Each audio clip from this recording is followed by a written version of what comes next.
Office कल्चरमध्ये म्हणजे भारतातल्या कंपनी आणि इथल्या कंपनीतल्या ऑफिस कल्चरमध्ये काय फरक जाणवतो? ऑफिस कल्चर म्हणशील तर सर्व्हिस इंडस्ट्री किंवा प्रोडक्ट इंडस्ट्री भले ती भारतात असो किंवा युकेत की त्याच्यात बऱ्यापैकी हायरार्की असते की तुमच्यावर मॅनेजरच्या वर कोणतरी अजून त्याच्यावर, आणि ही हायरार्की सगळीकडेच आहे.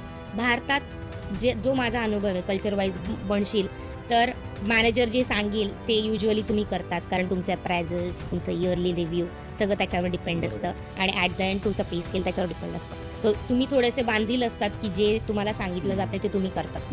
आता इथे तू म्हणशील तर माझा लाईन मॅनेजर आहे ज्याच्यासोबत मी काम करते, पण 50% काम माझं दुसऱ्या टीमसोबत असतं, जे माझ्या लाईन मॅनेजरला माहिती नसतं की मी काय करते.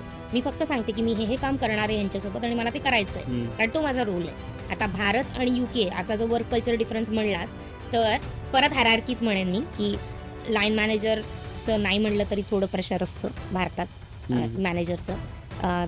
युकेत थोडं कन्स्ट्रक्टिव्ह गिव्ह अँड टेक आहे, की जे मॅनेजर सांगतोय पॉझिटिव्हली घेतलं जातं किंवा फीडबॅक पण पॉझिटिव्ह देतो, इवन तुम्हाला काही चुकतायत किंवा तुमची डिरेक्शन चुकती आहे तर. पण तसं भारतात थोडंसं कदाचित कॉम्पिटिशनमुळे असेल, कारण तुम्ही इझिली रिप्लेसेबल आहात भारतात, जे इथे थोडं अवघड आहे. भारतात ती जरा एक कठीण कंडिशन आहे, त्यामुळे तुम्हाला कायम इन गुड बुक्स राहावं लागतं, ज्याच्यात तुम्ही खूप जास्त इनोव्हेटिव्ह कामं नाही करू शकत. आता कल्चर हळूहळू सगळीकडे बदलतं आहे, जेनझीज आर व्हेरी डिफरंट, पण मी त्याबद्दल नाही म्हणणार, मी थोडी ओल्ड स्कूल आहे. पण माझ्या बाबतीत तरी मी अशी होती की अरे मॅनेजरच्या बाहेर कधी काही झालं नाही आहे, त्यामुळे ते वर्क कल्चर थोडं जास्त प्रेशराइज्ड वालं होतं भारतात. इथे तसं एवढं नाही वाटत.